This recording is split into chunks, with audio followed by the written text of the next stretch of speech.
What's up, everybody? Welcome to Political Fight Club. I'm Robert Durden. We're going to be reading Blackshirts and Reds today. The Free Market Paradise Goes East Part 2, and this will be the second part of that chapter. We're starting on page 114. It talks about women and children last. In post-communist, now more free market capitalist societies, in this case Russia, they're talking about how, and this is as of the mid-90s, how women and children disproportionately suffer when you go from, post-communism or into post-communism. So you're talking about anywhere where the free market takes over. And it really has some parallels with what's going on right now. I think you'll notice plenty in our hyper-capitalist society that we have right now are echoed here in this chapter. So we're going to start on page 114. The overthrow of communism has brought a sharp increase in gender inequality. The new constitution adopted in Russia eliminates provisions that guaranteed women the right to paid maternity leave, job security during pregnancy, prenatal care, and affordable daycare centers. Without the former communist stipulation that women get at least one-third of the seats in any legislature, female political representation has dropped as low as 5% in some countries. In all communist countries, about 90% of women had jobs in what was a full employment economy. Today, women compose over two-thirds of the unemployed. Those who do work are being channeled into low-pay, unskilled positions. Women are being driven from the professions in disproportionate numbers and are advised against getting professional training. More than 30% of unemployed females are skilled workers and professionals who previously earned higher salaries than the national norm. The loss of maternity benefits and child care services has created still greater obstacles to female employment. Throughout the Eastern European nations, the legal, financial, and psychological independence that women enjoyed under socialism has been undermined. Divorce, abortion, and birth control are more difficult to obtain. Sound a little bit familiar?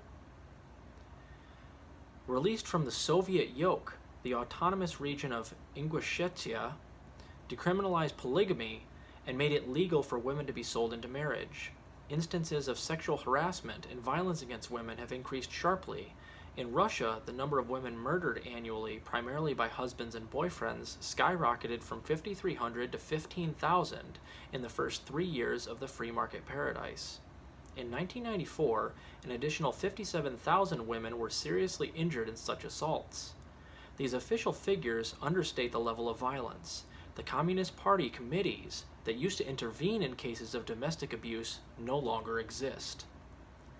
Women are also being recruited in unprecedented numbers for the booming sex industry that caters to foreign and domestic businessmen. Unable to find employment in the professions for which they were originally trained, many highly educated Russian and Eastern European women go abroad to work as prostitutes. Women are not the only ones being channeled into the sex market. As reported in Newsweek in '96, Prague and Budapest now rival Bangkok and Manila as hubs for the collection of children to serve visiting pedophiles. Last year, one investigator was stunned to find stacks of child pornography in the reception rooms of Estonia's parliament and its social welfare department. Quote, "Free love is regarded as one of the new freedoms, quote unquote, which the market economy can offer," she wrote. Simultaneously, sex in the market economy has also become a profitable commodity. In some cases, quote, "children are kidnapped and held like slaves," says Thomas Katow, a specialist with the Council of Europe. Quote, "This is happening more and more. It is organized crime." Again, anything in the news that reminds you of stuff like this going on in this country? Epstein, Maxwell. Life conditions for children have deteriorated greatly throughout the ex-communist world. Free summer camps have been closed. School lunches, once free or low priced, are now too costly for many pupils. And this is happening under Joe Biden right now. Millions of kids are now unable to afford lunches because he's getting rid of free lunches for many of us and our children. Hungry children constitute a serious school problem. Instead of attending classes, children can be found hawking drinks or begging on the streets. Juvenile crime is booming along with juvenile prostitution, while funds for youth rehab services dwindle. We didn't realize what we had. While many Eastern European intellectuals remain fervent champions of the free market paradise, most workers and peasants no longer romanticize capitalism. having felt its unforgiving lash. Quote, "We didn't realize what we had," has become a common refrain. Quote, "The latest public opinion surveys show that many Russians consider Brezhnev's era and even Stalin's era to have been better than the present-day period, at least as far as economic conditions and personal safety are concerned."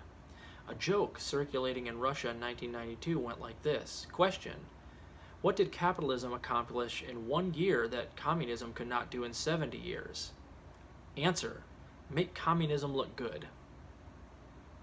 And who says Russians aren't funny? Throughout Eastern Europe and the former USSR, many people grudgingly admitted that conditions were better under communism. Pro-capitalist Angela Stent of Georgetown University allows that, quote, "Most people are worse off than they were under communism. The quality of life has deteriorated with the spread of crime and the disappearance of the social safety net." An East German steel worker is quoted as saying, quote, "I do not know if there is a future for me, and I'm not too hopeful. The fact is, I lived better under communism." An elderly Polish woman reduced to 1 Red Cross meal a day said, "I'm not red, but I have to say life for poor people was better before. Now things are good for businessmen, but not for us poor." One East German woman commented that the West German women's movement was only the beginning to fight for, quote, "what we already had here. We took it for granted because of the socialist system. Now we realize what we lost." Anti-communist dissidents who labored hard to overthrow the GDR were soon voicing their disappointments about the German reunification. One noted Lutheran clergyman commented, quote, "We fell into the tyranny of money. The way wealth is distributed in this society, capitalist Germany, is something I find very hard to take." Another Lutheran pastor said, quote, "We East Germans had no real picture of what life in the West was like. We had no idea how competitive it would be. Unabashed greed and economic power are the levers that move this society. The spiritual values that are essential to human happiness are being lost or made to seem trivial. Everything is buy, earn, sell." Sounds a little bit like America. Maureen Orth asked the first woman she met in a market if her life had changed in the last 2 years, and the woman burst into tears. She was 58 years old, had worked 40 years in a potato factory, and now could not afford most of the foods on the market. Quote, "It's not life, it's just existence," she said. Anybody out there feel like that? I feel like that is how most Americans feel. We're not really living, we're just existing or surviving. So that hits home for me. Orth interviewed the chief of a hospital department in Moscow who said, quote, "Life was different 2 years ago. I was a human being. Now he had to chauffeur people around for extra income. What about the new freedoms? Freedom for what?" he responded. "Freedom to buy a pornographic magazine?" In a similar vein, former GDR defense minister Heinz Kessler commented, "Sure, I hear about the new freedom that people are enjoying in Eastern Europe. But how do you define freedom? Millions of people in Eastern Europe are now free from employment, free from safe streets, free from health care, free from social security." Do people in the East want the free market? Opinion polls taken in late '93 in Russia showed only 27% of all respondents supported a market economy. By large majorities, people believe that state control over prices and over private business is useful, and that the state should, quote, "provide everyone with a job and never tolerate unemployment." In Poland, 92% wanted to keep the state welfare system, and lopsided majorities wanted to retain subsidized housing and foods and return to full employment. Quote, "Most people here," reports the New York Times Moscow correspondent, quote, "are suspicious of private property, wonder what was so bad about a system that supplied health care at low cost from birth to death, and hope that prices are once again reined in by the government." One report from Russia describes, quote, "a bitter electorate which has found a life under a Democrat, meaning Boris Yeltsin, worse than under now departed communists." A report from Warsaw refers to the free market economic transformation that most Poles no longer support. People's biggest fears are inflation, unemployment, crime, and pollution. I worry about all 4 of those things a lot. Those are some of the things that I prioritize that scare the living hell out of me. Do you think a lot of Americans are also worried about inflation, unemployment, pollution, and crime? I'm not as worried about crime. I would love to get rid of poverty. That way we could get rid of crime. But as far as like inflation, unemployment, and pollution. Yeah, this is exactly what we're dealing with right now in capitalist America. State socialism, the quote-unquote system that did not work, provided everyone with some measure of security. Free market capitalism, the quote system that does work, brought a free-falling economy, financial plunder, deteriorating social conditions, and mass suffering. In reaction, Eastern European voters have been returning communists to office to preside over the ruin and wreckage of broken nations. By 96, former communists and their allies had won significant victories in Russia, Bulgaria, Poland, Hungary, Lithuania, Estonia, sometimes emerging as the strongest blocs in their respective parliaments. And we're seeing this, guys, in the global south right now. It's happening. I mean, you've seen a lot of these recent presidential elections where the more socialist wins. You've got Chile, Venezuela, Bolivia, and a lot of times they get coup attempts. Every time they get coup attempts against them, Ecuador. We're seeing a lot of these countries doing well, the socialists doing well. So that's an interesting and a pattern that makes me hopeful. This was achieved in the face of the same intimidations, police harassments, monetary disadvantages, restrictive ballot access, media shutout, and fraudulent vote counts that confront leftist parties in most quote-unquote democratic capitalist countries. When the first anti-communist upheavals began in Eastern Europe in 1989, there were those on the left who said that if the people in those countries discovered that they didn't like the free market system, they could always return to the same variant or some variant of socialism. As I argued at the time, this was hardly a realistic view. Capitalism is not just an economic system, but an entire social order. Once it takes hold, it is not voted out of existence by electing socialists or communists. Ain't that the truth? They may occupy office, but the wealth of the nation, the basic property relations, organic law, financial system, and debt structure, along with the national media, police power, and state institutions, have all been fundamentally restructured. The resources needed for social programs and full employment have been pilfered or completely obliterated, as have monetary reserves, markets, and natural resources. A few years of untrammeled free market marauding has left these nations at the point of no foreseeable return. The belief propagated by the free market reformers is that the transition from socialism to capitalism can only be made through a vast private accumulation of capital.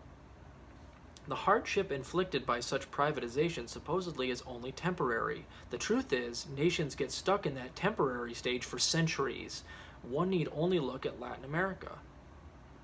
Like other third world nations, the former communist countries are likely to remain in poverty indefinitely, so that a privileged few may continue to enjoy greater and greater opulence at the expense of the many. To secure that arrangement, the corporate class will resort to every known manipulation and repression against democratic resurgence. In these endeavors, they will have the expert assistance of the international capital, CIA, and other agencies of state capitalist domination. According to Noam Chomsky, communism, quote-unquote, was a monstrosity, and the collapse of tyranny in Eastern Europe and Russia is a, quote-unquote, an occasion for rejoicing for anyone who values freedom and human dignity. I treasure freedom and human dignity, yet find no occasion for rejoicing. The post-communist societies do not represent a net gain for such values. If anything, the breakup of the communist states has brought a colossal victory for global capitalism and imperialism, with its correlative increase in human misery and a historic setback for revolutionary liberation struggles everywhere. There will be harder times ahead even for modestly reformist nationalist governments, as the fate of Panama and Iraq have indicated. The breakup also means a net loss of global pluralism and a more intensive socioeconomic inequality throughout the world. The peoples of Eastern Europe believed they were going to keep all of the social gains that they had enjoyed under communism while adding all of the consumerism of the West. Many of their grievances about existing socialism were justified, but their romanticized image of the capitalist West was not. They had to learn the hard way. Expecting to advance from second world to first world status, they have rammed down to the third world, ending up like capitalist Indonesia, Mexico, Zaire, and Turkey. They wanted it all and have been left with almost nothing. And I may note now, Mexico is again one of those countries in the global south that put a socialist in as president who's actually doing quite well. That's President Lopez Obrador. So this is a wonderful book. We're going to start on page 121, chapter 8 next time, The End of Marxism. And like I said, guys, you want to tune in for this next chapter. It's probably the best chapter in the book. I read it this morning. It's wonderful. It'll be 2 kind of longer episodes because it's a little bit longer chapter. I hope you're enjoying this as much as I am. Keep fighting that good fight out there. I'll talk to you later.